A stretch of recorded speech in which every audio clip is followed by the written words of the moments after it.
पूर्णिया से नीतीश कुमार की सीधी बात। पीएम मोदी पर खूब छोड़े जुबानी तीर। कांग्रेस को फिर से दिया सियासी ऑफर। अब जीवन भर आप लोगों के हित में हम काम करेंगे।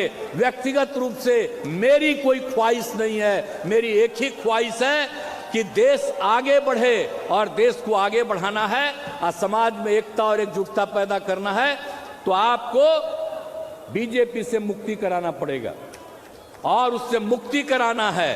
ये अटल जी का नाम नहीं आप बोलते हैं, लाल कृष्ण अडवाणी का नाम नहीं बोलते हैं, मुरली मनोहर जोशी का नाम नहीं बोलते हैं। इन लोगों को बढ़ाए अरुण जेटली जी से हम लोगों का संबंध आज का नहीं, जब शुरू में ही आंदोलन हुआ और उसी से संबंध रहा।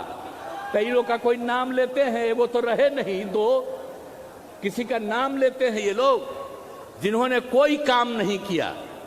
हम छोड़ करके अब मांझी जी को हम बनाए वहां का बिहार का मुख्यमंत्री।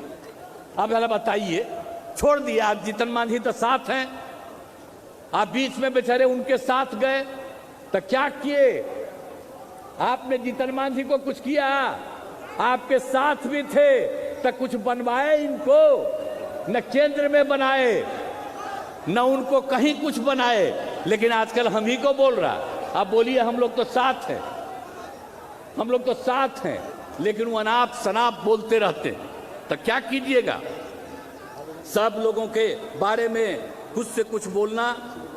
अब कुछ नहीं, मांझी जी को इधर उधर करना है, हम ही लोग उनको आगे बढ़वा देंगे, सब करेंगे, कभी कोई इधर उधर नहीं करेगा, निश्चिंत रहिएगा। इसीलिए सब लोग मिल करके आगे बढ़ेंगे। जब हम लोग अलग बनाए महागठबंधन तो दिल्ली से एक जो आजकल खाली दो गो नेता कहलाते हैं, एगो प्रधानमंत्री कहलाते हैं, एगो गृह मंत्री कहलाते हैं, अतः आ करके यहां भाषण दिए थे। क्या क्या बोले थे? तो आज फिर कहीं और भाषण दे रहे हैं। अब आप जरा बताइए क्या अनुभव है इन लोगों का? 2021 में पहली बार ये राजनीति में आए, राज्य मंत्री बने। कितना दिन का अनुभव है? क्या देश की आजादी को आप जानते हैं? और अपने पार्टी के नेताओं को भी नहीं जानते हैं, जिन लोगों ने काम किया और हम उनके साथ थे और उन्होंने जो मौका दिया और जितना काम किया उसकी कोई चर्चा ये लोग नहीं करते हैं, कोई काम नहीं करते हैं, हर चीज पर कब्जा किए हुए हैं। यहाँ कितनी बड़ी संख्या में पत्रकार मित्र उपस्थित हैं, कितनी बड़ी संख्या में है, बेचारे सब रिकॉर्ड कर लेंगे। लेकिन होगा क्या? सब पर कब्जा कर लिया है। अरे आप तो एक आध बार आपका छप जाएगा, लेकिन बाकी सब उन्हीं का छपता रहता है और कुछ से कुछ बोलते रहते हैं। अब 7 पार्टी एक साथ हैं। आप बिहार में जितना काम कर रहे हैं और आगे करेंगे तो इनको तो बता दिया, 10 लाख लोगों को हम लोग नौकरी देंगे और आगे उन लोगों को काम करने का मौका मिले। ये सब चीज हम लोगों का लक्ष्य है। तो ये सब तो करते रहेंगे, हम लोग तो करते रहेंगे।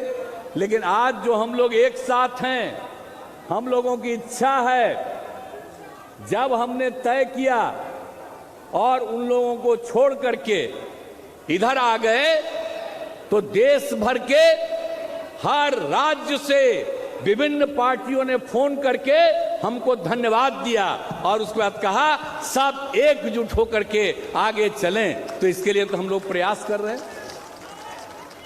तो यहां तो अब खाली वेट कर रहे हैं कांग्रेस पार्टी का। जितना जल्दी आप लोग तय कर लीजिएगा।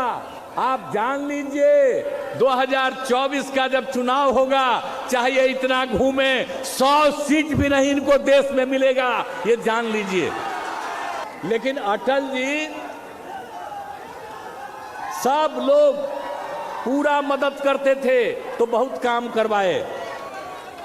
लेकिन जब 13 में हमने कहा कि भाई अटल जी तो अब बीमार हैं, और 9 का जब चुनाव हो रहा था उस समय अडवाणी जी को घोषित किया था, तो हमने कहा था कि फिर अडवाणी जी को करो, लाल कृष्ण अडवाणी को। वो माने नहीं, आए को दूसरा को बना दिए, हम अलग हो गए। और तब से लेकर के हम लोगों ने बहुत कोशिश की, और बाद में हम लोग लगे हुए थे। फिर हम कोशिश कर रहे थे उस समय 15 के बाद सब लोगों को, लेकिन कोई बतवे नहीं सुन रहे थे। अब उस बीच में उन लोगों ने जबरदस्ती, आप समझ लीजिए, लालू जी पर क्या कर दिया था। तो जो कर किया उसके बाद एक किया, अब बहुत पीछे पड़ करके हमको कहा, अब हम तो चले गए। लेकिन आप समझ लीजिए, उनको पार्लियामेंट का फायदा हो गया, लेकिन उसके बाद जब असेंबली का चुनाव आया तो जिस तरह से उन लोगों ने काम किया, और हम तो नहीं बनना चाहते थे, हमारे उम्मीदवारों को हराने में लगे, हम उनको जिताने में लगे थे। आप बताइए, इतना दिन से चुनाव लड़े, आज 2015 में जब हम लोग 3 पार्टी एक साथ लड़ रहे थे तो कितना वो कोशिश कर रहे थे, कैगो सीट मिला था, हम लोग कितना सीट मिला था, आप जरा सोच लीजिए।